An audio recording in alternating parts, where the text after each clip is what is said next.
started. Just waiting for the live stream to kick in.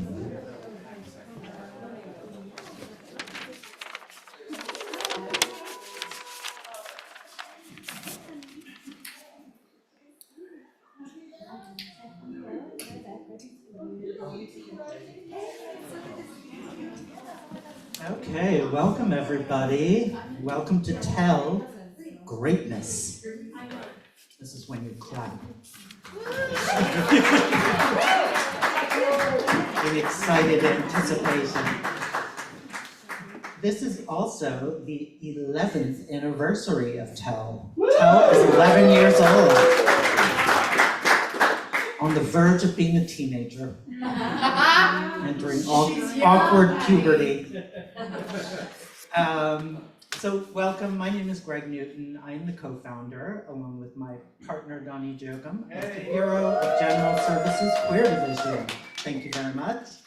The Bureau is an all-volunteer, independent queer bookstore that Donnie and I launched in 2012, and we've been here at the LGBT Community Center since 2014. We have regular store hours Wednesdays through Sundays from 1 to 7 p.m. And then we often stay open later when we have events such as this. And if you're not already on our email list and you would like to be, you can sign up for that at the back of the room by the register or on our website, bgsqd.com. And you'll get an email every other Monday about our many upcoming events.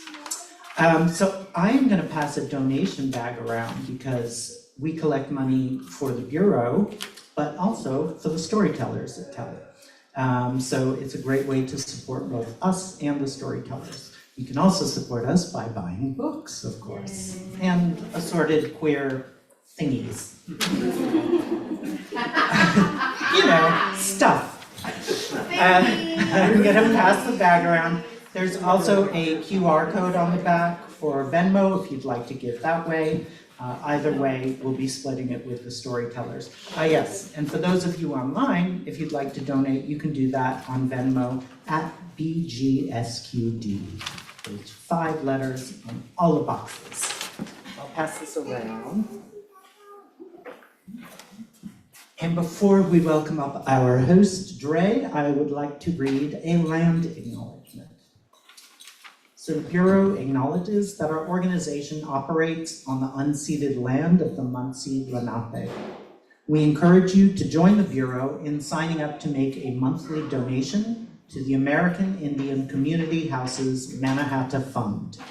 The Mannahatta Fund, according to its website, is an invitation to all settlers and non-native people who wish to acknowledge the legacy of theft and genocide that comprise the history of New York City and the United States. And you can find out more at mannahattafund.org. And with that, I now welcome to the stage our host, Dre Campbell.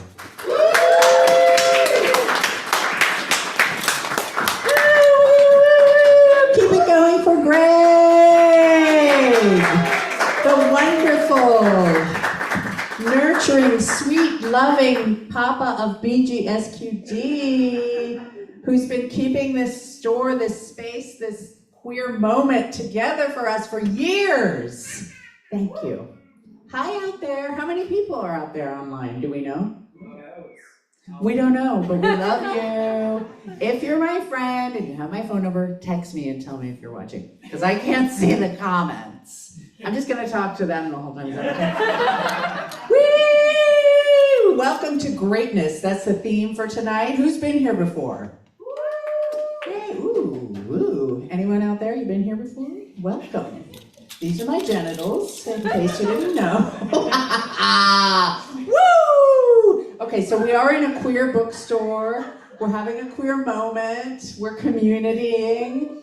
One of the storytellers, is it okay if I mention that? What?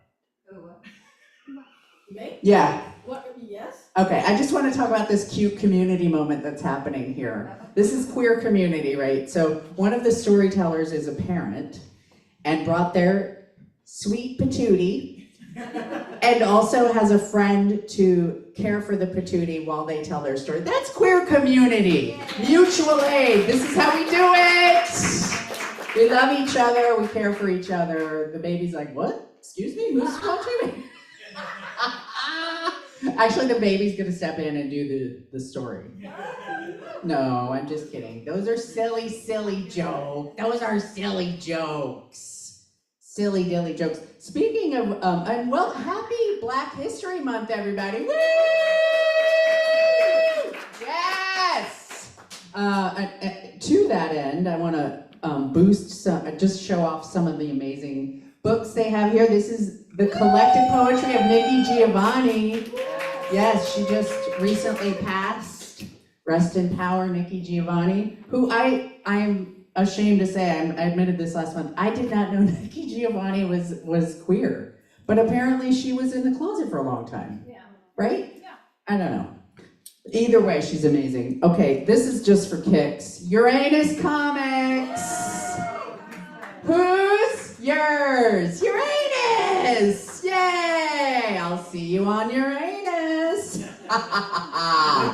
Oh gosh, these are all for sale here. This is my favorite. I have to talk about it every month because I myself have been working on my own. I have one at home. It's the Butch Lesbians of the 50s, 60s, and 70s coloring book.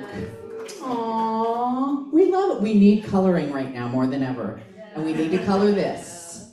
We need these. And these are real super amazing illustrations. It's so fun to color them. It's so fun. I've been working on it for a while. Now this is for some, I know some of you winky dinky love or need this. This is the polyamory coloring and activity book. This will help you process all of that stuff that you're processing on text. Don't do it on text. Don't process on text, polys. Don't do it on text. You can color about it. Let's all sit around and color about it. It's also an activity book. It's an activity book, okay? We love this. So you do it with others. And you do, yes, you have to share. Okay, this is just a little booklet. It's a little one. It's a little book about Gladys Bentley. Look at that bow tie. Handsome, sweet. Okay, this I'm excited about. Woo, I saw this and I grabbed it and I was like, I have to tell everyone about it. Black Cherry.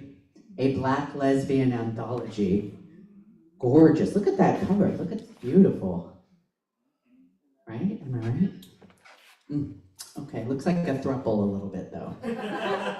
Some throuple activity going on there. Okay, queer and trans identities. And it's got a little pink mushroom, okay? It's a little pink mushroom on the cover. Who doesn't love that? Anyone identify as a mushroom? Maybe, you don't know. We don't know. You could. That's all right. We're always growing. Okay, Greg, the minister of BGSQ, just informed me about this. It's the life of Polly Murray, written by Jane Crow. Who knows about this person? An early non-binary hero who was worked on some civil rights cases. With reference to queer identity. I think they were mainly about Black civil rights. Okay, if you didn't know, now you know. Okay? And they were Episcopal priests. And an Episcopal priest. This is who we are. This is our queer history moment and Black history. And also, this is a special book because the storyteller who put this book together is here tonight. This is Glitter and Grit, Heather Hodge, yay! Yay! And I have a story in here. One of my stories is in here. This is the first person that published me. There's only been three times I was published, and this was the first one. It's so exciting. It's Queer Performance from the Heels on Wheels Femme Galaxy. This is your queer history. Femmes went on the road performing, so you didn't have to. And they have the stories to prove it. There are some wild stories in here, and Heather Maria is going to have some wild stories tonight. This is a design book, Black, Queer, and Untold. This is designers. Yeah, graphic designers. Greg knows everything. He knows it all. You just ask him. He's like, yep, that's what's going on there. And this is beautiful. This is called Muse. Gorgeous. Who is this artist? Micheline Thomas. That's right. Get your Micheline Thomas art book. Okay, all right. That's okay. Woo! That's me starting the show. I like to promote the books. Has anyone gone through a long period, or maybe you're still in it, where you stopped reading books? Yes. I went through that for a long time, for 10 years. The books, I stopped because the phone stole my brain.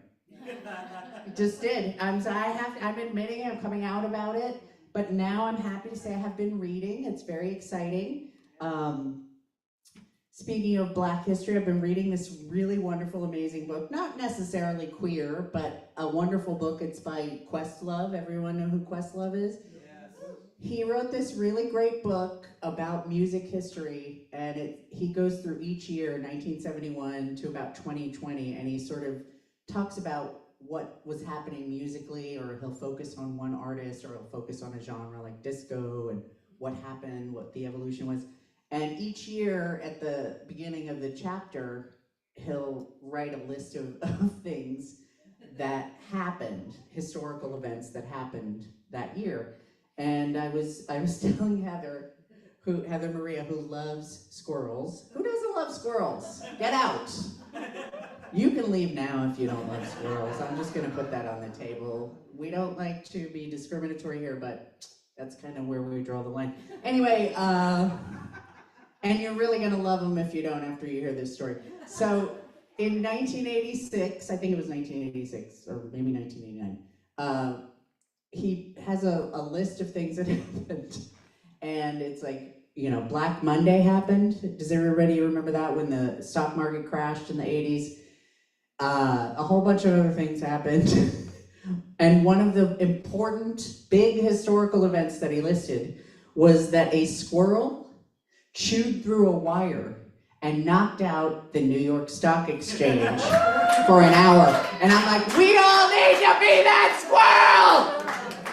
That squirrel leads us through these times.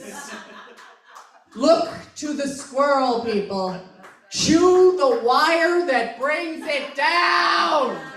Be the furry, what's it called when you carry weapons? Unarmed, cute thing that destroys capitalism, even if it's just for an hour. Let that squirrel inspire you. I hope did anyone find that squirrel? How'd they know it was a squirrel? Maybe it was a rat, and they changed the PR because it didn't sound cute enough. I'm so curious. I want a whole book. Heather Maria is going to write a book about squirrel history, and I do look forward to that. Squistery. What's it called? Square history? Squistery. Squistery. It's the quistery of Squistery. We're doing it. We're doing everything here tonight. Oh gosh, how's everybody doing? How you feeling? We're together. Yay, we're together. Community. Boo, boo, boo, that's my butt. Okay. Is our first storyteller ready? Yeah, you? Yeah. Okay, do you mind if I read a little bit your little bio? Yeah. Okay, let's do it. Yeah, why I not? know what they're about to hear. Why not? Or we could surprise them. Why not? That's a moment too. Too many surprises. Too many. There's too many. The squirrel story, it was too much. We don't want to overwhelm people. I just have to find it for a second, and that's gonna happen in a moment. Let's see. Take a moment to breathe. Okay, all right, I'm gonna go into my, hello, how are you? Okay, Kate McDonough is a queer, non-binary, trans writer, organizer, and performance artist. Their work explores the politics of place versus space. That's important. and finding radical queer joy in the midst of an apocalypse. We need this, thank you. Originally from the Bronx, Kate has been an organizer in New York City and state for over a decade and believes that imagination is a cornerstone for radical change. Kate is the co-host of Joy in the Soft Apocalypse, a bi-monthly literary salon at the Word is Change bookstore, and holds an MFA in creative writing from the New School. Everybody, please give it up for Kate McDonough!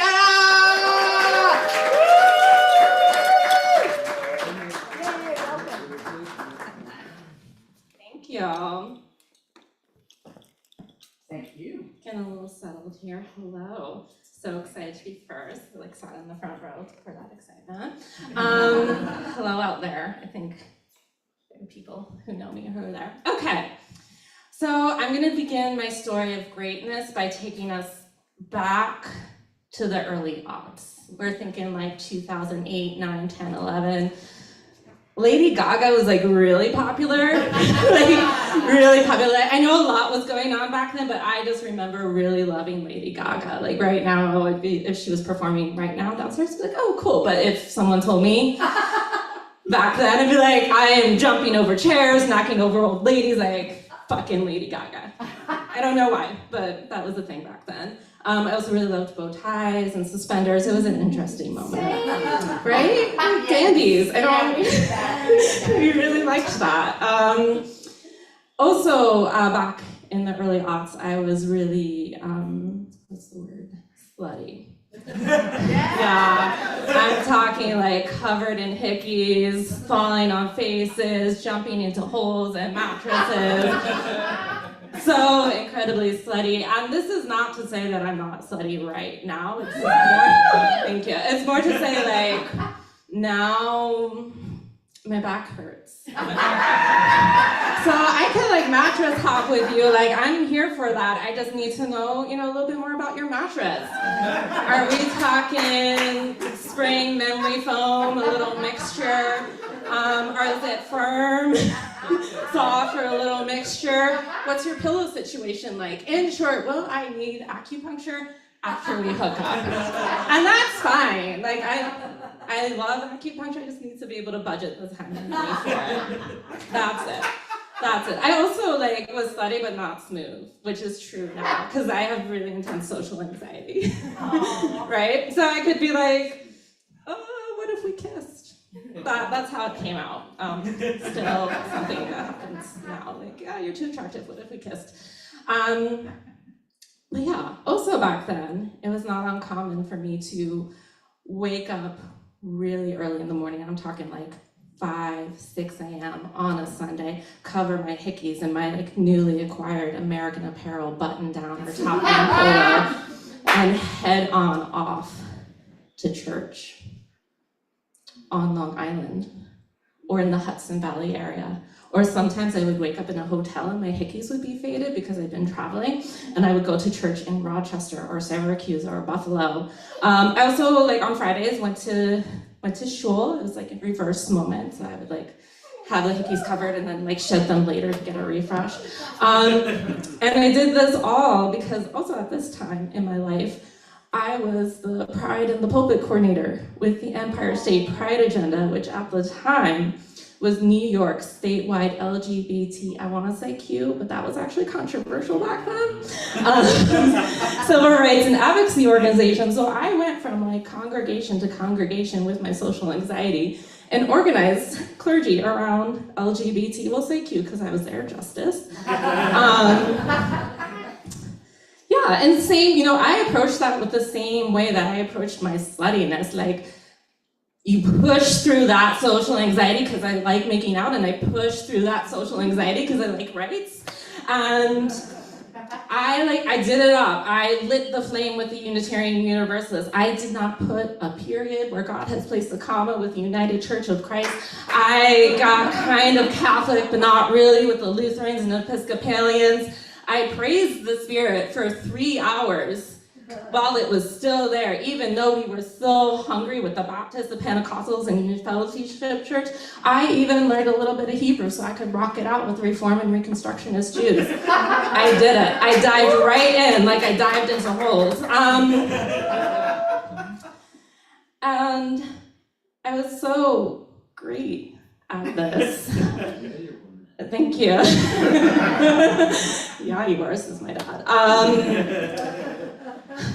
was so great at this that I was actually promoted to run our state-sanctioned monogamy campaign, or marriage, in other words, marriage equality. And that experience was a little traumatizing because, as the field lead with the organization, that meant that I had to work with other field leads of other organizations, so think like Human Rights Campaign, and I was surrounded by very tall, like that tall, like white cis gay men who could literally talk over me. And thankfully, though, this was before the Zoom times, so we were on lots of conference calls, and I could just imagine that I was this giant red balloon just taking up all the unapologetic space and being like, rah, rah, rah, I know things. So one day, I'm at my desk, being a balloon, and a coworker comes up to me and goes, so there's this person on the phone who wants to send a blessing and good energy to the New York State Senate in support of marriage. That's you, right? You're the one who would take that call, like, that's you. I'm like, that is me, you can patch them on in. And on the other end of that call was this woman named Courtney, who is a pagan priestess, and she was like so excited to talk to me. And she was inviting me to what I didn't know, but at the time was like their belting service, and she was talking about all these like drums and dancing and music, and something inside me just said, go. So I said yes, and she got even more excited. She's like, this is great. Many of us will be in costume, but you don't have to be.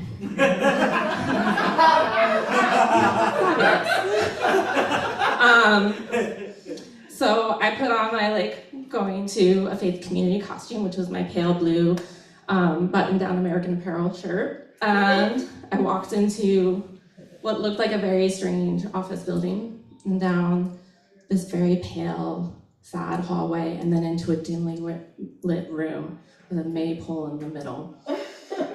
And all of these lovely pagans milling about, getting ready, getting their drums.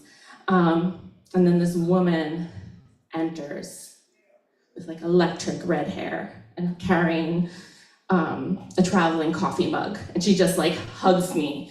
And one thing about people of faith is they're huggers. I got hugged so much. So much. And she's just holding this cup. And she's like, I brought this just in case you were going to stay afterwards. Another thing about denominations is that there's always an after-service snack. After-service snack time, always. So she made sure to bring this coffee mug because they didn't have disposable cups. And so she's like, this is for you in case you stay. And then someone grabbed my hand and took me to the maypole and showed me their ribbon. And they were like, this is for you in case you stay, because they thought I was just going to speak and then leave. And I'm of the opinion that when someone invites you into their most sacred space, you say yes. And so I said yes. And I remember speaking, and there was a lot of, blessed be. So I don't remember too much, but I just remember people being really excited. And then we were calling on the elements, and I was doing my best to follow along. This is my first time. But they were very sweet, very loving. And I got to position. And then, I learned that part of the ceremony would be to call on Lady Justice because she's on the New York State flag. And so, the energy in the room starts to kick up, and everyone starts moving around in a circle like this amazing pagan tornado. And we just stop, and Courtney's in the middle, and she just says, Lady Justice, where the fuck have you been? It is time to wake up. And then everyone around her just goes, wake up, wake up. And the chanting just reaches this energetic crescendo. And then finally she just goes, now imagine imagine winning. And in that moment, I realized that all this time, like going from congregation to congregation, changing hearts and minds, getting hugs, working really hard. Like I joke about this campaign, but I worked hard. I worked myself sick. Like I was sleeping in the conference room sometimes because I had so much to do, but was sick and couldn't go home. But all this, and I never thought about winning. I never paused to think about it. I never let myself do that. And if I was being so honest, I didn't believe it. There was a piece of me that didn't believe in the possibility of winning. Even something as limiting as marriage, that doesn't, it's important. It's important. I'm not gonna disregard its importance because it does and change lives. So I did. I imagined winning. And I let that really sink in and I believed it. And I tell you, it felt like, when you have like a crush on someone, like a new one, and it's like this electric buzz in your chest, or it's that first day of spring, like real first day, like actual, like it's kind of warm, but not too hot. And you just breathe and you can feel everything wake up. It felt like that.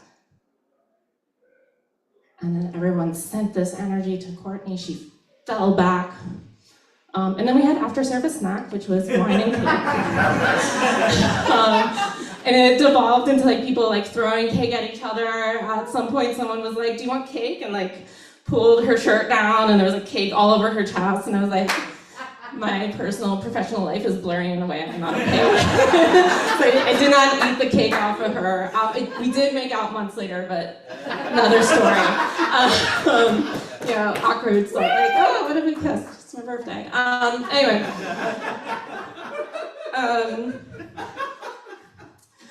But I think when I heard the theme of greatness and, this part of my life came up, and at first I was like, nope, I don't want to talk about it. But I think that moment, I was pulled to that moment because it really, it changed me. Because it is so important to believe that we can wake up to a new reality, and it is so important to trust in winning. And I think what makes our community so great is our ability to know in our bones who we are when we don't even have the words for it, to build community and systems that are outside of a state-sanctioned situation that was never made for us to demand what we need and deserve. And so I just want to close it out by inviting all of you to have a moment and just, you can close your eyes, you can make your focus soft, to think about a world that we deserve, a world where you, your loved ones, your family are cared for, and that there are systems in place to make that sustainable. Really feel it. And now imagine winning and believe it. Believe in that, because that belief, even if we don't live to see it, someone will. And in the meantime, we'll create it in our own spaces. We'll create it here. Because we got this. Because we're so great.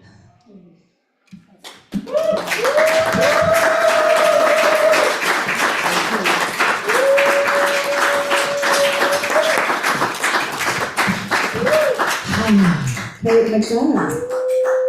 I needed that. I don't know about you, but I needed that. Thank you. Thank you so much. Seriously, Yep. What Kate said. Thank you for that story. Thank you so much for that moment. I needed that. It really makes me feel reassured. Do you feel a little better? Yes. I feel reassured by that. I do, and it's like I'm like tag teaming off that. Like, just when you feel low, remember us all in this room laughing together. This is who we are. I love it. Thank you again. And thank you for watching out there. Did you love it? We love you. You're part of the community too.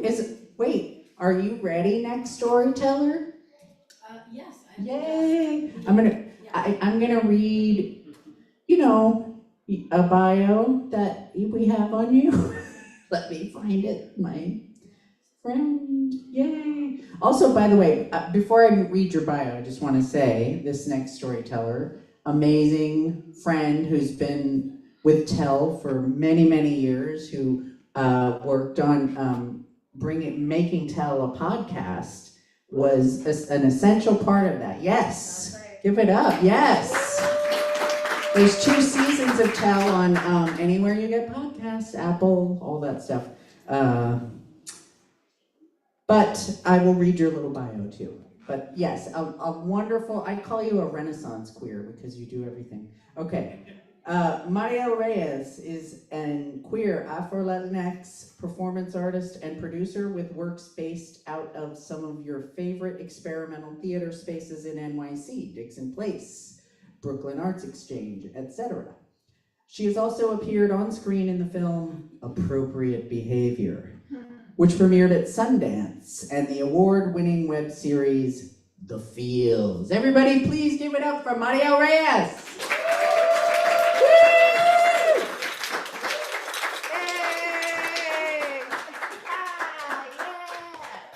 I love that you're calling it my little bio because I totally did not have time to send you updated anything. Hi. It's still a solid bio. It's still factual, that's all it is. Hi everybody, my name is Marielle. I'm not prepared. I don't feel like I'm doing my greatest today. And honestly, dude, when I saw the theme for tonight's story, I was just like, what the fuck do I know about greatness? So I have a child in the audience. I'm working on it. Greatness. So, even when I have demonstrably been great, because I know I am, I don't always believe it. Thank you, Kate. It's a fucking problem. I don't always believe it, even when I have been demonstrably proven to be great at something. And lately, it's just been really hard to think about that, to see, like, in the ways that I'm not doing great, like with work and family or the world, how all of these things have become really exhausting and draining joy and all the other things that are like what make life great. So I've been really thinking about, where do I see greatness right now in my life? And I'm being taught about greatness from my 3-year-old via the movie Cars. You guys familiar with the Cars cinematic universe? Yeah, I wasn't. I am a millennial. I grew up with Gen X comedy. Cars was like, that wasn't my jam. But my friend's kiddo was very much obsessed with that. My kiddo was into Frozen. And I figured, like, they need to have some sort of like common shared interest that they can maybe talk to each other, right? Cars.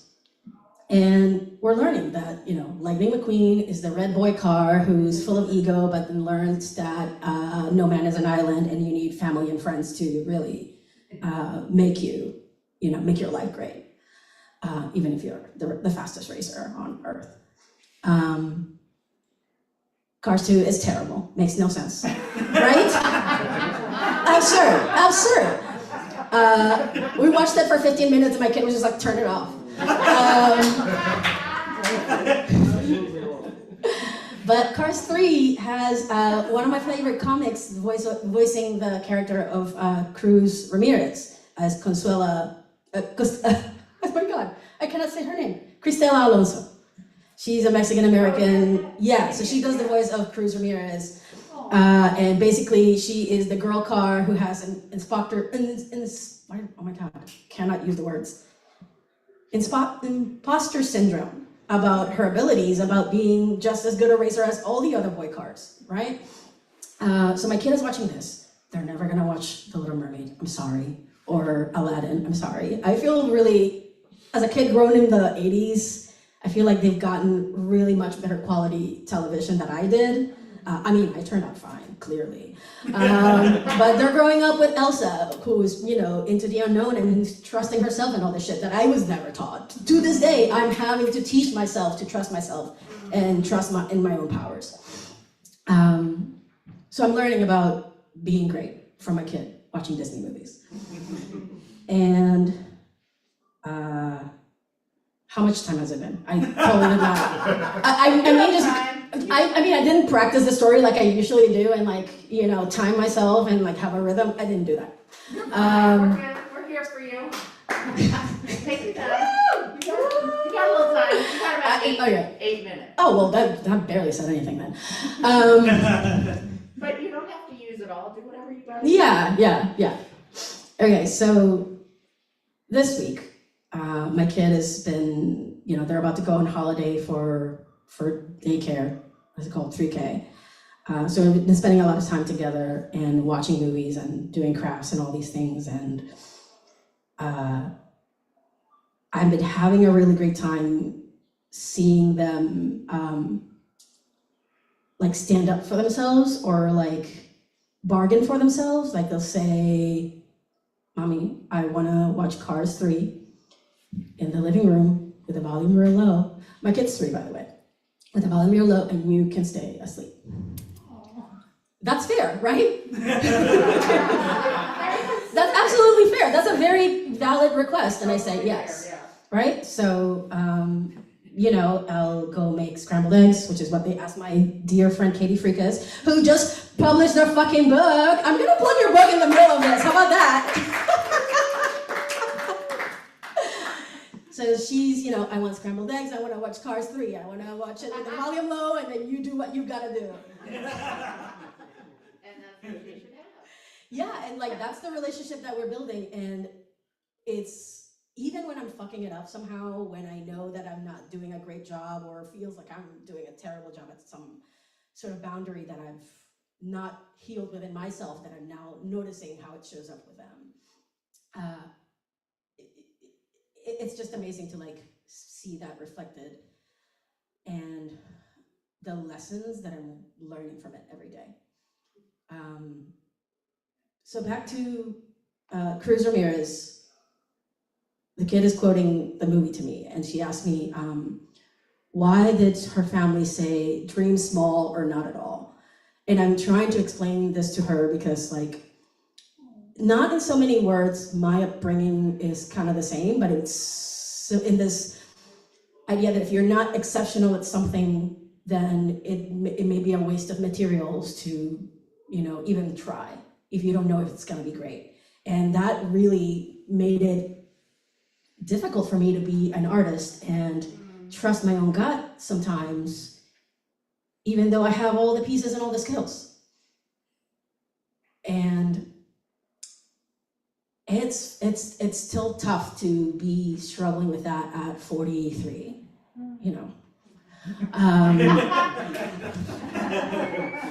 But every time I have to explain that to a little person or have the discussion with a little person, it is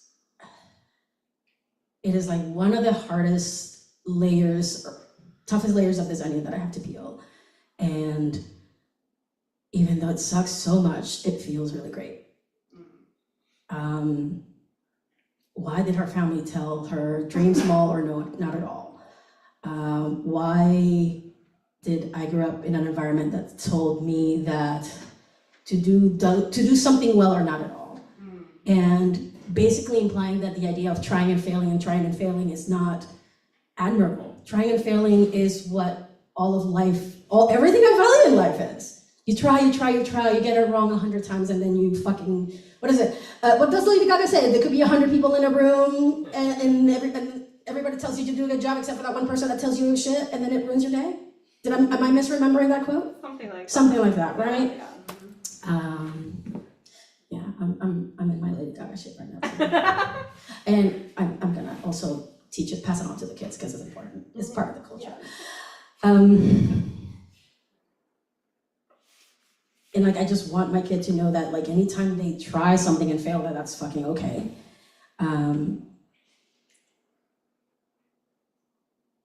It was really interesting this week when we were talking about boundaries, about physical intimacy. And they said, I wiped my face because you gave me a kiss and you didn't ask me if I could have a kiss. I wasn't in the mood for a kiss. And we've been having those conversations because sometimes I get touched, like too touched, whatever. I need my own personal space, and they need their own closeness for the feeling of safety and comfort, right? And so we're negotiating what that looks like and feels like between the two of us.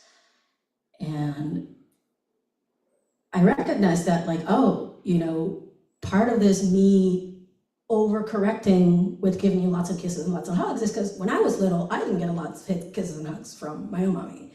So I'm noticing that this is something that I missed as a kid. I'm giving you maybe too much of it, but I appreciate you when you tell me, cut it out, I'm done, enough. And just now, I gave them a kiss on the forehead, and she said, you interrupted me, I was gonna give you a kiss. And then you intercepted my kiss. And I may not be doing much of anything else right, but these are the little things that feel really great to me. And I'm gonna keep doing them even when I do them wrong. Yeah, thank you for having me here tonight.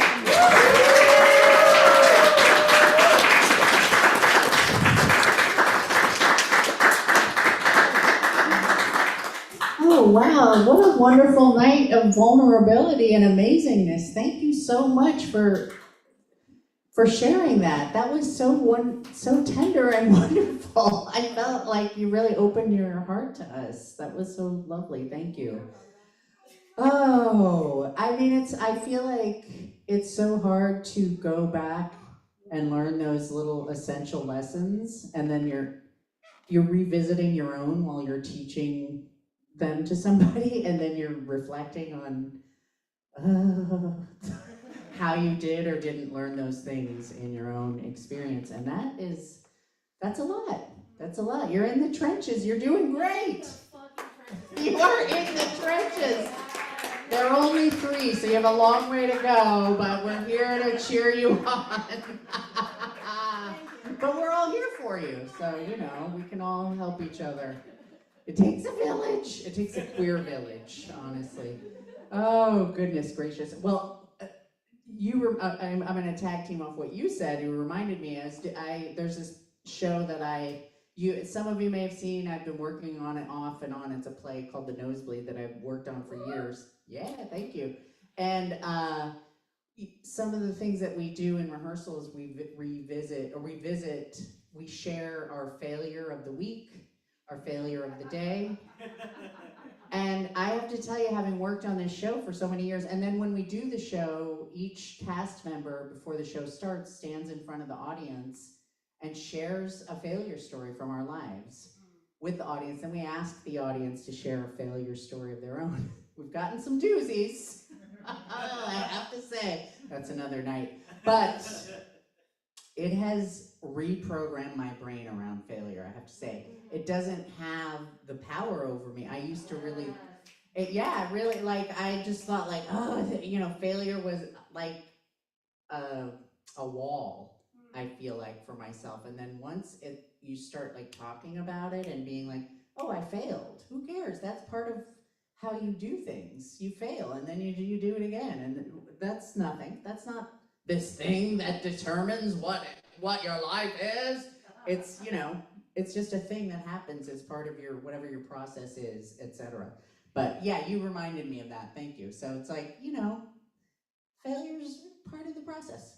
Yay. Okay, so we're gonna take a little break for about 3 minutes, and then we're gonna bring our closer Have a mariachi, everybody. Take 3 minutes, buy a book, send us some money on Venmo at BGSQD. We love you. I'm gonna pass the bag again. All right, online viewers, we're gonna pause you so we can play some music. Passing this around again for whoever. Oops, no, I didn't want to do that.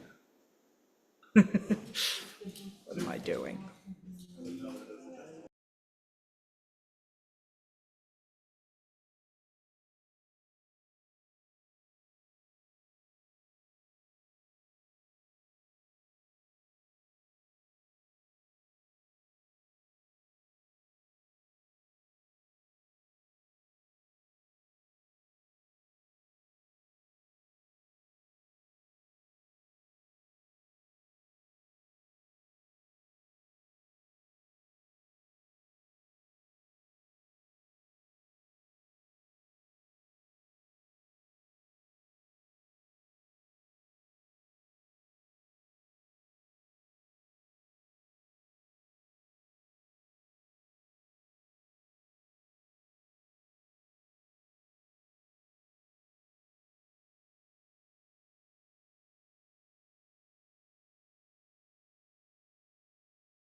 So, that is not.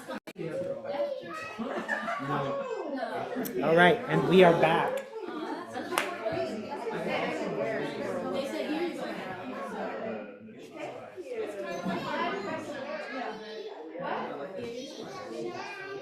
I know, I'm like, let's say, oh, let's say, I was trying to use the front. Oh, I love that. I would love to, oh my God, yes, I love her.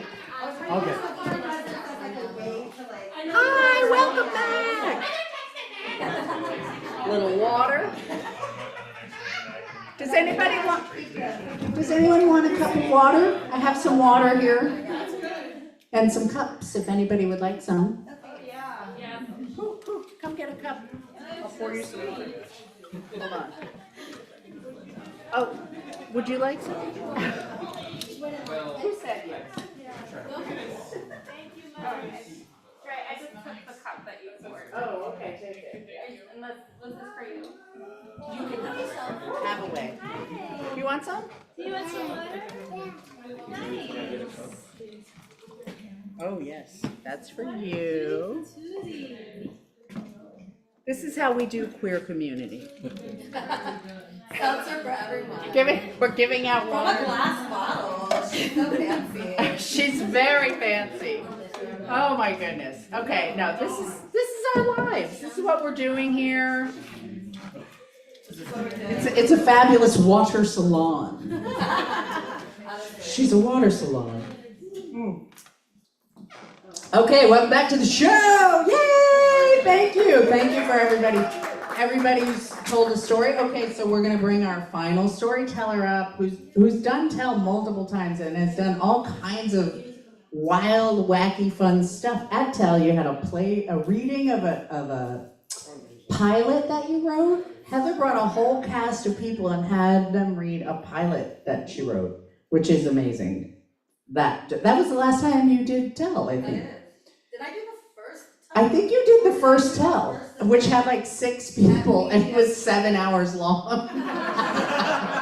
It was And Mary got high. Mary Cherry did amazing. Miss June, like all the geniuses of light. But wait, was that the first Tell ever, or was that the first BGSQD event? No, it was the first Tell ever. Anyway, Yes. it was a lot. Heather's been with us from the beginning. Okay, I'm gonna read a little bit about Heather. Heather Maria Ach is a writer, director, performer whose work celebrates queer radical joy and sexual subcultures. That's right. That's right, give it up. Her queer series, Radiant Flux, was selected for Series Mania, Gotham Film Market, and Stowe Story Labs, as well as a quarterfinalist for the Writers Lab in 2024. Yep. Her films have played internationally, Best LGBTQ Short, Big Apple Film Fest. She identifies as a queer femme, Anglo-Chicanx, and did I say that right? Correctly? Thank you. And was raised working class in the Appalachian region of the U.S. Ms. Ach is a professional intimacy coordinator for TV and film, specializing in authentic representation for LGBTQIA+ communities, BDSM kink, working with diverse casts, and body positivity. You should hear some of the stories about the intimacy coordination, by the way. She is also a drag queen. She was doing it before Chapel Roan, but that's right. Mother to Chapel, down the road.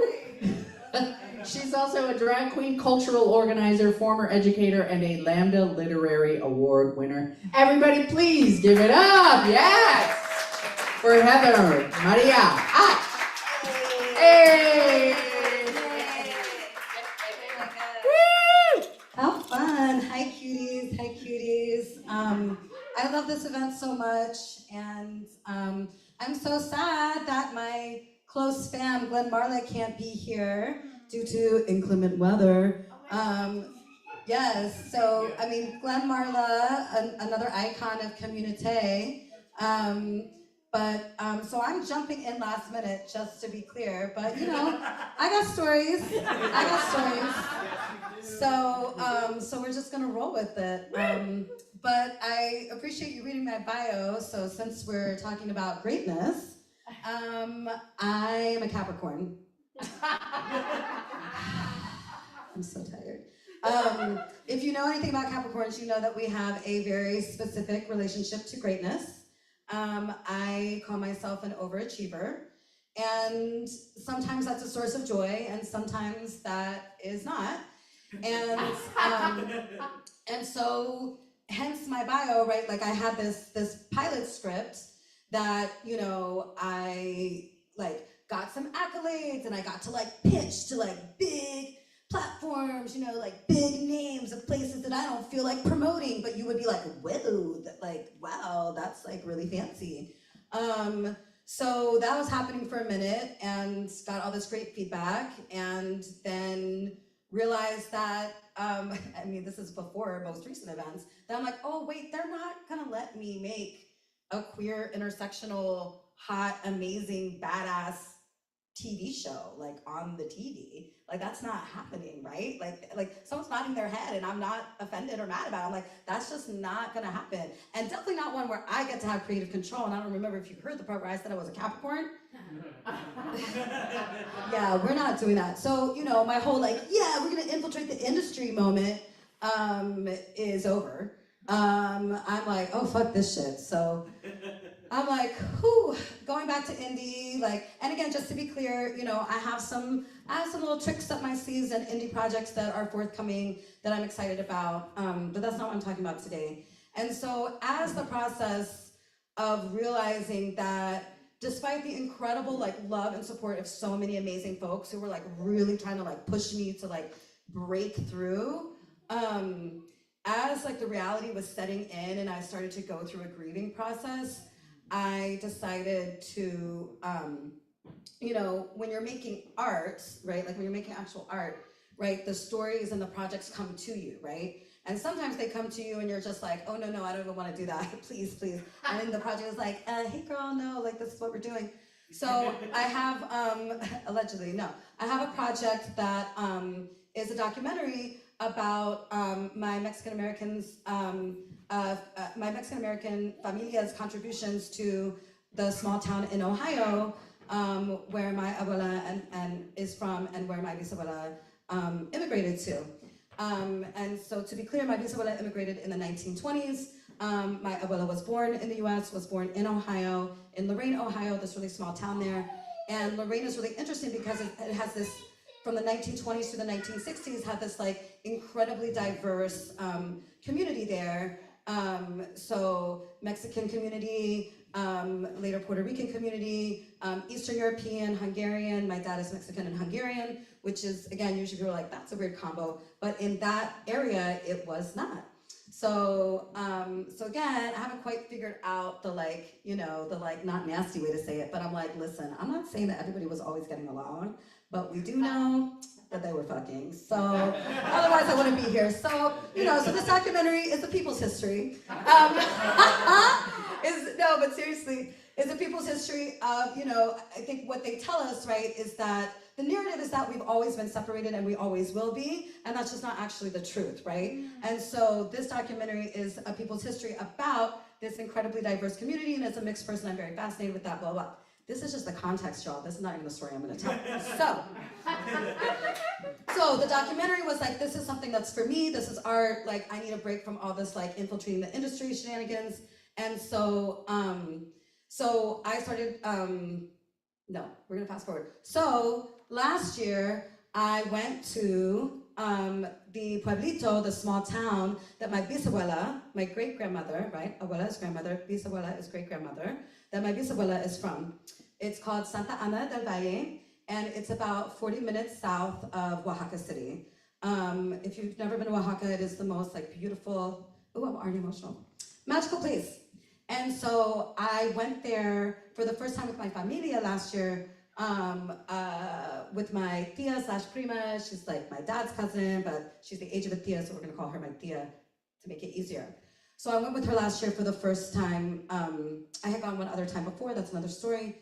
And so I went with her, and the first time I went, it was like, I showed up, I was with one of my chosen queer femme sisters, and I wore a dress that my abuela wore when she went in the 80s, took some photos, like in all of those pueblitos, like again, right, these are colonized places, and so there's usually like a church in el centro, like in the center, and like a Spanish style church, and then you have like an open area, and then like all the little houses around it. So the first time I went, took some photos, I was like, damn, this is where she's from, this is so special. Obviously that story there's so much more to it, but for these purposes, we'll keep it moving. But then I went back with my tia last year, and learned, I was like, oh my God, my entire extended familia lives all around here. Like I was like literally 10 steps from the house, and there we all call each other primos, like we all call each other cousins, because let's just keep it simple. So these are all descendants of my bisabuela, my great-grandmother's brother Gaspar. Okay, so the whole family is just like, they're all living right there. So I had gone this other trip, but I didn't know how to connect with them. Then I went with this other member of my family, and I'm meeting everyone, right? And it's so beautiful and it's so special. And the thing about that area, if you know, so Oaxaca, this particular area of Oaxaca is known, the folks there, I'm like trying to figure out a way to say this, I want to say it publicly, and I'm just going to say it the way I say it when I speak to my friends. So, I don't lead with this because I'm a white girl, but like, my bisabuela was Zapotec. And so she's just straight up indigenous, and the whole community there is Zapotec. And Zapotec culture is known for being tejedores, for being weavers. And they make these like incredible, like beautiful textiles, and the whole area there is known for that. And so when I was meeting my familia extendida there, a bunch of them were tejedores, were weavers, and had these like big looms in their houses, or like, in outdoor areas of their houses. And so they were showing me, this process of weaving, and it was so beautiful and meditative and calming. And, I got to gather a lot of stories. My bisabuela is like a little bit known there because she is someone that left, and that's a whole other story, right? Like her journey, like imagine it's like, prior even to the 1920s, right? She left when she was 12 years old. She was betrothed to be married to a much older man. And in the late 1800s, she was like, she's basically like, hell no, peace, I'm out. I'm 12 years old, and I'm literally walking by foot to the next town over, and then to the next spot, and the next, and the next.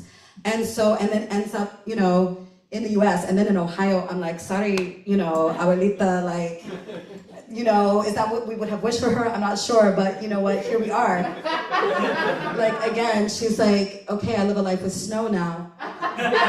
But, so like, again, I'm just like, what a bad, like, again, I'm like low-key complaining about like walking to the train to take the subway here in the snow. Like, she straight walks, like, to all of these places, and then I will just say in a second. Then she was like riding the rails with Pancho Villa's army. Like, it's a whole thing. That's another story. Such a badass, Maria. So my middle name Maria is her namesake, and feelings. And where were we?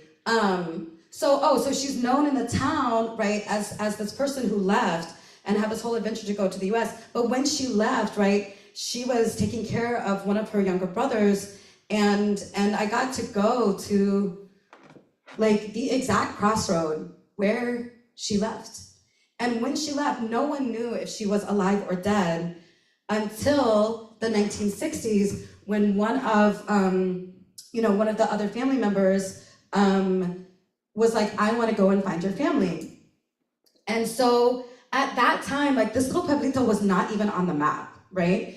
And so she, as a single woman, like a single brown woman in her, in like probably her 20s, then in the 1960s, gets on a plane, goes to Oaxaca, is like, I'm just gonna figure it out. On the plane, because you go to Mexico City and then you go to Oaxaca. On the plane from Mexico City to Oaxaca, she happens to sit next to this man who, they start chitter-chattering, and she's like, yeah, I'm going to this, Pueblito, Santana del Valle. And he's like, oh, I know people there. The fuck? He's like, okay, look up this person. So she somehow manages to get to the pueblito, and then, asked for this guy, waiting. The guy comes, he's like, okay, hold on. And then takes her to go and meet all of these members of this extended familia that I'm talking about. So that's how we reconnected with them, right? So for 40 years, they didn't know if my bisabuela was even alive. And so when they found, right? So then when they find out that she's alive, people were crying, it was, this whole thing, so beautiful. She never got to go back in person, but this started a journey of different members of my Mexican-American family, going to Oaxaca, going to Santa Ana, to sort of take this journey to go and meet them. So they're used to us showing up every once in a while, and we stay in touch, etc. So when I went last year, it was so special to meet everyone, and everyone is so welcoming and is so beautiful. And basically when I came back over the last year, right, going back to greatness, over the last year, it's been this whole swirl of I was on this upward trajectory, and that's what they mean by glass ceiling, and I'm over here being a Capricorn and an overachiever, I'm used to winning a little thing here or a little award there, and what happens and who am I when that's not happening, right? And I can stand here right now and be like, fuck the industry, fuck everything. Also, please, can I get some work? I need some money. But creatively, I'm like, fuck all this shit. But at the time when, there was a moment where I really thought it was gonna happen. And then to go through that grieving process, to be like, whoa, this is not gonna play out the way I wanted it to. But then now to come back around and be like, guess what? I didn't want it to play out that way. That was not correct. I have to have creative control over my project. I will be casting whoever I want. I will be casting my queer, trans, and non-binary friends and family. We're not playing around. No. So this is how it's supposed to be. But as I'm going through this grieving process and having all of these feelings last year, from the moment that I left Santa Ana, I was every single day I was why am I not just in Santa Ana learning how to weave? Really and truly, what am I doing with my life? FYI, y'all, I don't know when the last time was you left New York City, but it's all smoke and mirrors, right? In New York City, in the US, with the fucking government bullshit. Yes, it's also very serious. I'm not trying to downplay anything. But when you get away and then you get this larger perspective and you're hold up. So I'm why am I not in Santa Ana learning how to weave? Actually, that's the only thing that is real and the only thing that matters. And so this year, I just got back from Santa Ana and I went there and I learned how to weave. And it was the most beautiful and special experience. And I'm gonna tell you a little bit about that. And so there's some folks in my familia extendida that are teachers and they've taught folks before, so it wasn't a huge stretch to say hey, would you be open to this, to teach me? And so I go, and it just so happens that the fechas exactas, the exact dates that I am there unplanned, there's this big fiesta there. It's muy importante for the pueblito, and it only happens once a year.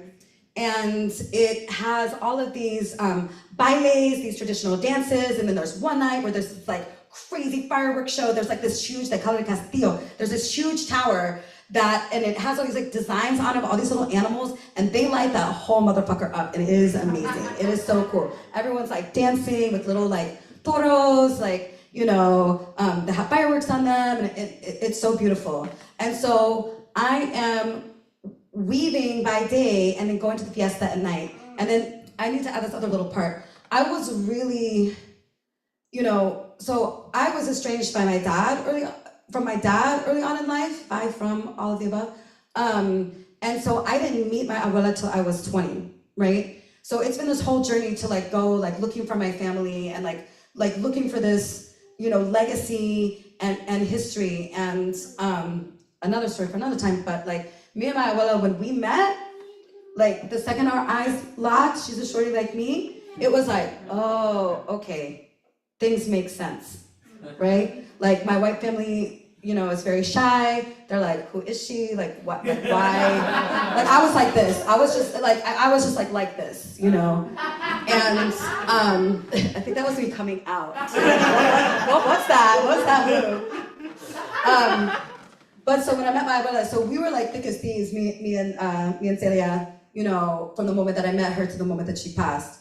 And anyway, so it's been this whole journey. So because I didn't grow up with them as a kid, whenever I interact with my familia, it's always like a little bit like, I get nervous, right? Like I get, like someone else was talking about imposter syndrome tonight.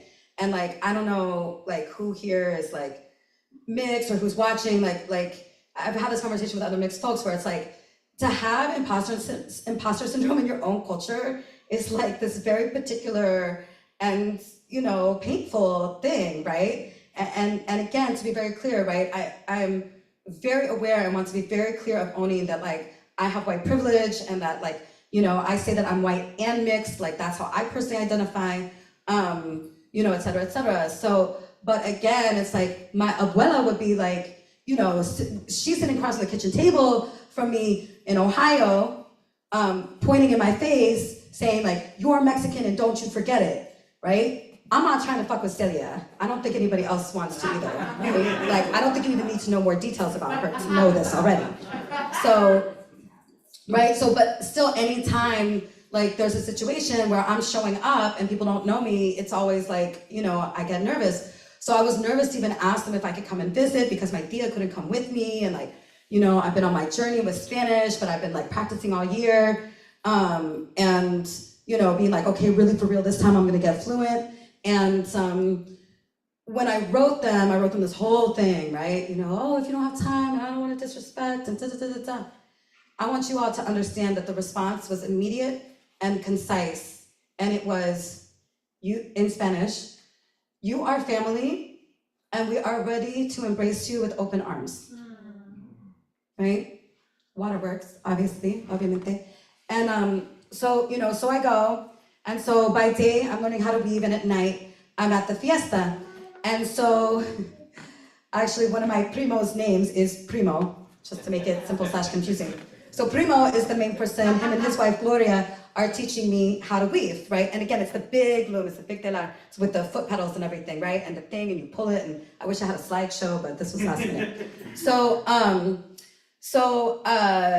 So Primo's son, Ariel, is one of the dancers in the bailes, right? And Primo used to teach the bailes, and he used to dance in the bailes. So my familia in Santa Ana are like very involved in the cultura there, and they're very respected members of the community, which is so special for me because again, I'm like a nerd and I love that. And then the bailes are like, they're these like. It's like all these like pre-Hispanic movements and they wear these like big beautiful headpieces and the trajes, the wardrobe is very specific and that type of dancing is very repetitive and again it's kind of meditative, it's kind of mesmerizing and they do it for hours, right? They do it for hours and hours and it tells the story of the conquest and tells the story of the colonizers coming in and meeting with the indigenous people and and they do it every year, right? And they do it multiple days.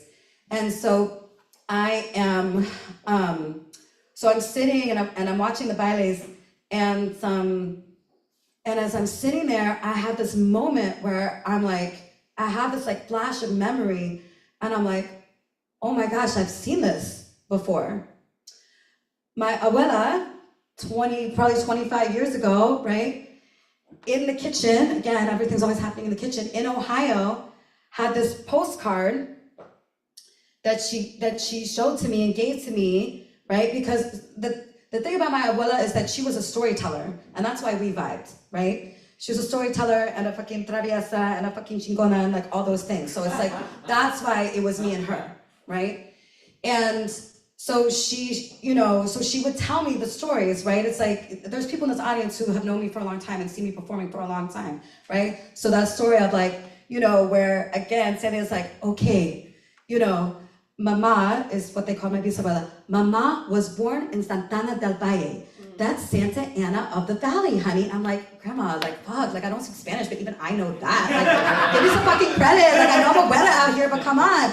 So it's like, literally, like, right, like, so she's telling me, right, like, the joke slash not joke is that I knew more about the Mexican American side of my family in like 10 minutes that I knew about the white folks that I grew up my whole life with, because they just weren't storytellers, you know, like, she's telling me everything. So again, and I would ask her, right, I'm asking her questions, because like, I'm an artist and I'm a nerd, and like, I want to know this stuff. And so she showed me this postcard, and was like, okay, like, this is Santa Ana. And this is, this traditional dance, this baile in Santa Ana. And it's called Los Danzantes de las Plumas. And it was that dance. And I'm sitting there and I was like, oh shit. Like, I remember this image. I remember these trajes. Like, I remember these headpieces. Like, I remember her showing me this in the kitchen in Ohio when I'm like 20 and looking at this little piece of paper, essentially, right? And this image and being like, okay, like, this is Santa Ana, like, I have to learn this, like, I have to know this, and like, what is this place? And like, am I ever gonna go there, and what's it like? And then to be sitting there, right, like, all these years later, like I'm there, I'm like right in it, I'm in the picture, I'm in the image, I'm in the movie, I'm in the postcard.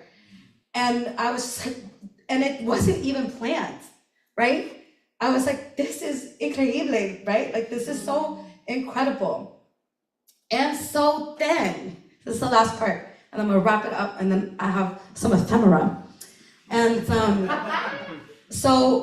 and then at one point, I'm sitting, and I'm watching, and then another one of my primos, he's like, again, I'm like, now that I'm standing here, I'm like, oh, this is so my familia. He's like basically the MC of the show, right? So in between the bailes, because they'll take little breaks, he's talking about, like the history and the different things. And then at one point he starts, he says my bisabuela's name. He's like, blah, blah, blah, Maria Estefana. And I'm like, oh, that's interesting. Like, what? I'm like doing something else, and I'm like, oh, like, why is he talking about her?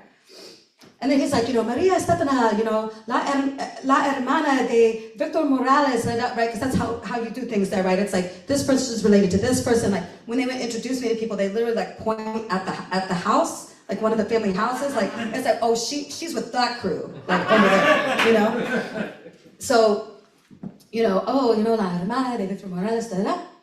And I'm, oh, like, again, I'm understanding enough Spanish to be like, okay, like they're talking about these people in my family, like, interesting, like, what's that about? And then he's like, and we have another visitor here today, and I'm like, wait, what?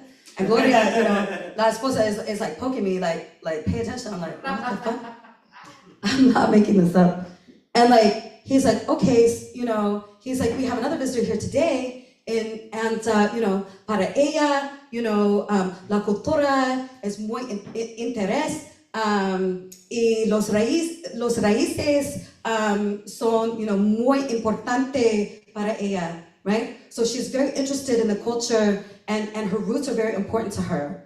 And I'm already like tearing up, like this, like I met this man like literally 2 times in my life, and he is saying something about me, right? That my culture is really important to me, and that my roots are really important to me. And he's seeing me in a way that so many people in my family, like both sides, right? Because it's like both sides of my family are working class. I love them all, but that doesn't necessarily mean, I thought about this today. I was like, it may not be a class thing, but for me, it's class specific, where it's just like, I'm the nerd that wants to know all about the family history, right? Like my cousins in the US, my primos in the US are not necessarily like that, right? Or like the white side of my family isn't necessarily like that.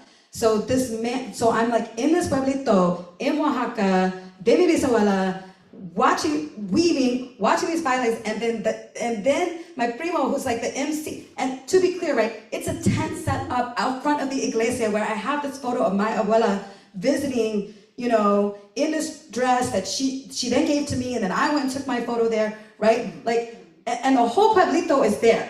Like, all the abuelitas in like their little like cute ass aprons and their long braids, and then the kids are literally wearing New York hoodies and fucking, filming the bailes, these like traditional bailes for, for their stories and for social media, right? Like, it's all happening. And then, so then basically he's like, presente, Heather Maria. And then he basically brings me up on stage in front of the whole Pueblito, and like, And it's like, as though that wasn't already enough. So I'm like, oh my God. So I'm like, hi. And then he hands me the mic and he's like, say something to your community. I was like, oh my God. So thankfully I'm a performer. And again, those fucking online Spanish classes have been kicking. So I went into the mode, right? And I was like, I'm like taking the mic. Everybody's there chilling in their little folding chairs. And I was like, you know, es un placer para estar aquí. It's a pleasure to be here. Santa Ana es un lugar muy importante en mi corazón y para mi familia en los Estados Unidos y aquí en Mexico. So Santa Ana is a place that is so important in my heart and for my family in the US and my familia in Mexico. Muchísimas gracias. Like, done. So I was like, whew, I think I did that all right. I hugged Lucio, my other primo, right? And like, that's my little moment, right? And so, you know, again, like that's what you do in that pueblito, in that small town. It's extremely small, right? So like, if there's a stranger walking around, even if she's not a güera who is like wearing 2 different earrings and looks like this, you know, like it's like everybody's gonna know. So what a beautiful tradition to be like, we want to introduce everyone who's here. But again, but not just that, but you know, they're like, this is the nieta de Maria Estefana, like I got presented to the whole pueblito, like in lineage to my bisabuela and my familia from there. And it was so meaningful to me. Like, I had that moment for the whole rest of my life, right? Por vida. Like, whatever weird imposter syndrome I'm having in my own ass life, whatever, you know, strange shit that I'm up to in my mind and my heart, right? Like, I have that moment forever, right? I have the kitchen table, you're Mexican and don't you forget it, and I have presente Heather Maria. Like, what the hell, right? And so, in terms of greatness, right, I'm like, there is no Oscar, there is no Emmy, there is no award that could ever hold a candle to this moment that I'm gonna hold in my corazón forever, right? So when I'm coming back to the US and I'm looking at all the chaos and I'm thinking about my life and I'm thinking about my goals and I'm thinking about greatness, I'm just like, I'm really sitting with myself right now to think about like what is important, right? And what is real, like what is real for my life. And I wanna offer you all like back to something that was said earlier that like, you know, when you listen to the news tomorrow and the next day and the next day, right, to remember that like this, us here together is what's real. This is our lives. This is what we're up to, right? I said that at the queer strip club the other night too, and I meant it then also. So, you know, so, and then the last little hilo, the last little thread for this story, and I have a little show and tell, is that I hung out with a friend recently who's also mixed and who's younger than me in their 20s, and they're going to meet their mom for the first time in Korea. And I'm so excited for them. And you know, they've been estranged as well. And I told them, I was like, you know, like now that I'm at this point in my life, I'm in my 40s, I don't even think about the time before when I didn't know my abuela. Like I really just think of all the time since then. Like I hadn't even thought about it till we were having the conversation. And then from having that conversation, I realized too, I was like, oh wow, there's this way that like, this whole journey that I've been on for my whole life to understand who I am, where I'm from, like what my legacies are, like, you know, what my histories are, like, there's a little way that it's like, nothing ever ends, but it's kind of wrapped up right now, right? Like whatever that little loose thread, that little hanging hilo was, like, it feels solid. So I want to show you all the textile that I made. Oh my God. Hold up, Maria, I know you want to see this. I do. And I'm So this is what I made. Susie. And I'm gonna tell you, right? So these are some patterns that are tradicional. And so this one is where it's one color at a time. It's called lluvia, rain. And then this one below it, the yellow and the green, right, is maíz. And then below it, the patron, the pattern is called dientes, like teeth. But to me, what it represents, and then these are called maripositas, and they're really small, but I thought they were gonna fucking kill me. I was like, oh my God, these parts you have to really do my hands. And so, you know, and then the blue obviously is the, you know, cielo is like the sky with the maripositas, and the lluvia makes the corn. And then, but to me, the dientes represent my raíces, right? So the lluvia makes the corn, and then the raíces below. And specifically from that beautiful moment that Lucio, my primo, shared with me and the pueblito. So this is what I made, so special and beautiful, right? And then, because of the event today, I finally went and looked for the postcard, and I knew it was, so I'm just like, please, like, look at this freaking album, right? Like this little, like, punk rock, like, I think actually this is a number from when I was like arrested for protesting, like back in the day. So like my little self, like for like 20 years, I'm gonna pass this around because this is family time here, right? So we can pass the album and we can keep it separate. So I found the quote postcard. It's not a postcard, it's a photo. And then I looked and on the back, right, it's written, you know, but it's like written incorrectly in Spanish. It's like, you know, Los Danzantes de las Plumas, and it's Santa Ana del Valle, and it's like, you know, like this is where my bisabuela is from, and she is Zapoteca. And I just got so like choked up by that earlier, just thinking about my little baby self, like writing down these details, like again, like trying to like pull these threads together and like understand who I was and not forget. And so I wanted to share this ephemera with you all. I already looked through, there's nothing scandalous in this album from my 20s, so if y'all want to be nosy and flip through, you can, but this is the photo that my abuela gave me of Los Danzantes de las Plumas. So muchísimas gracias, thank you for listening.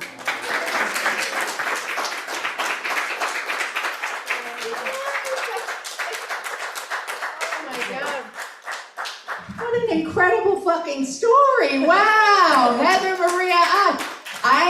I'm thinking about the journey of your bisabuela who just walked. It really chokes me up, but she walked at age 12, you said?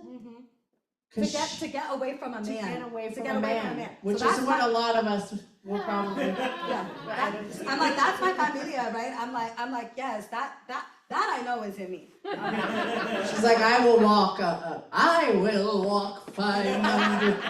That's Irish. She's like, you will not be marrying me. She's like, no. absolutely not. She looked him up and down. No, we're not doing this. Not in this That's a no. pueblito. That's No. a no.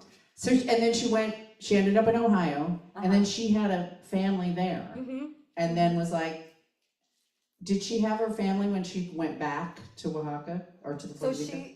She never had the chance to go back. Only like you know, different like. Who was the person that went back? So that's like essentially one Oh, of that's my her. tias. Okay, so that's her extended family her that she had. granddaughter. So that's she didn't her get to go granddaughter. back. She never got to go back. Oh. She talked to them on the phone, and they told me that when she died, the tradition is when someone in the town, in the pueblito, passes, that you ring the bells of the church. And so when she passed in the U.S., and they shared in the pueblito that in Santa Ana that she had passed, I'm like, they ring the church bells for her still. Like, that's how deep it is. What was her name? Maria Estefana. Give it up for Maria Estefana. Heather would not be here without her. We would not have this moment without, if you think about, if that person had not walked through to get away from that man, this person would not be here. That is, we would be at a loss. We would all in the world, in a culture, would be at a loss. And that's facts. Okay, greatness, give it up. Yeah. Do we need to tell our listeners? No, we don't need to. I think we could. We have one little thing that we want to tell you that's separate. And it almost seems like it doesn't compare to everything you just told us, but But it's funny. We like to it's close funny. We're everybody going to out. close with something before I bring everybody up that happened with Heather and I. You want to hold the mic and okay. So Heather and I 4 years ago in February of 2020. Wait, we need to set up that we're Gabers. Like we Right. we live on the same block, so we spend a lot of like quotidian time together. Quotidian time. Yes. So we were like doing laundry We're at the together. we're at the laundromat. And it's one of those laundromats that has TVs on all around with like different shows. Like not a flat screen TV, like a TV that sticks out from the wall, like bright it's been there. colors, like bright lights. Yeah.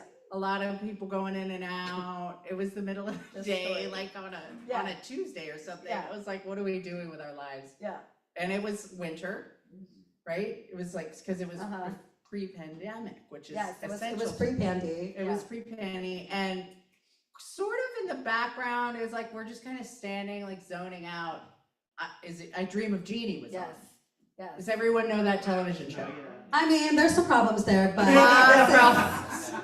this is the show that it was. So, This is that so Andrea and I were like, this show is problematic, you this know? show Like, went, oh, I can't What? believe this guy And then- basically owned this woman. Okay, no, and it was we're a not- whole TV series, a whole thing, a whole a thing. comedy. yeah, a Anyway. whole problem. But however, the And important we part to can't the story, hear it. We just Oh, that's see the right. visuals. Yeah. and then we look up. We look up and there's a scene happening with how do we say it? So there's men, and I feel like There's men. they were in military garb. Right, because the guy Right. on the show, the husband, is involved in like rocket science, military, NASA, Sketchy. Army. Yeah, very sketchy stuff. And there's a scene in like a military office, and the center of this scene is a thick Matronly butch in a dress. In a uniform. In a uniform. In a but it's- uniform. But there's like a skirt, so like a matronly butch. like In just like a built button like down- a square, like like a a truck. solid. Yeah. Yeah. And also like has like a stern look on Yeah, her face. like very serious. and she's sort And of so catches our attention, of course. we're like, what? hold on, everybody on. stop. We're in What's the this? middle of this weird quotidian moment, Yeah. and we're getting like butch magic Yes. Yeah. on an old TV yeah, show. Butch Magic is coming through the screen. And we're like excited. What's happening? Yeah, what's the this message? weird? Yeah. What's this old dyke doing Yeah. on this show? Yeah. And then she's stern, and there's like three men, and she does her little thing, and she starts making them levitate, and they're like, whoa! Whoa! Right? the men start levitating, and Right. it's clearly as a result of this matronly butch. And yeah, the men are like, In like "Ooh." a double-breasted Yes. military Yeah. outfit. Yeah. And like making them all float, and they're like upset, and she's clearly like in charge. Yeah. She's Yeah, in, yeah, yeah. She's Yeah. in control. She is in control. And we're just watching this, and we're like, what? And there's no sound. We're like, what is We're- happening? Like, what is We're going on? Like, screaming. We've never Yeah. seen this character because that show we've seen it before. I've never seen that character. so we're like completely like enamored and like blown away by this moment. We're obsessed. We're obsessed with this moment, and then like, so then we're like, well, yeah, like, who is this character? Like, we need to know everything about this. Which what was episode was it? happening there? Is I she would a like, witch? yeah, is a she butch a witch? A butch witch. We love it. Like, I'd like you to try and Google matronly butch levitates men. I Dream of Jeannie. 1960s shows. I Dream of Jeannie, but we never saw it. We still have not We seen still don't it. know. We still don't know. So what we decided and sort of figured out was in that moment, it sort of opened this portal Yeah. to this loop that sent us into COVID and every other bullshit thing that has happened. And we've also figured out that once we find it again, it will close the loop. Yes. So we need to close the loop. So we would like, We should have asked for help sooner. yeah, we should have, we need That's a help. life, that's a life So lesson. if any, that's our failure. Wow. If any, a gay has held up a phone. I think we're. See, look, it could have happened all this time. I'm sorry, everyone. We're so sorry we didn't close the loop sooner. We need so Everything's gonna be okay now. greatness will occur once we close the loop with the butch matron who can levitate the men in the office. Because we're gonna just levitate him out of here. Yeah, with that butch. With that butch. Okay, thank you. Close the loop. Bring up the storytellers. Yay! Woo! Kate McDonough.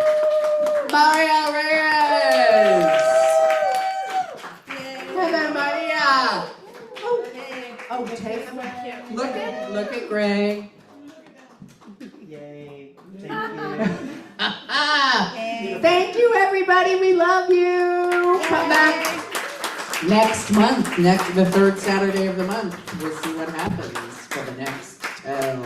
See you out there. And donate at BGSQD to give to the storytellers or throw some cash. BGSQD on Venmo and whatever else you got.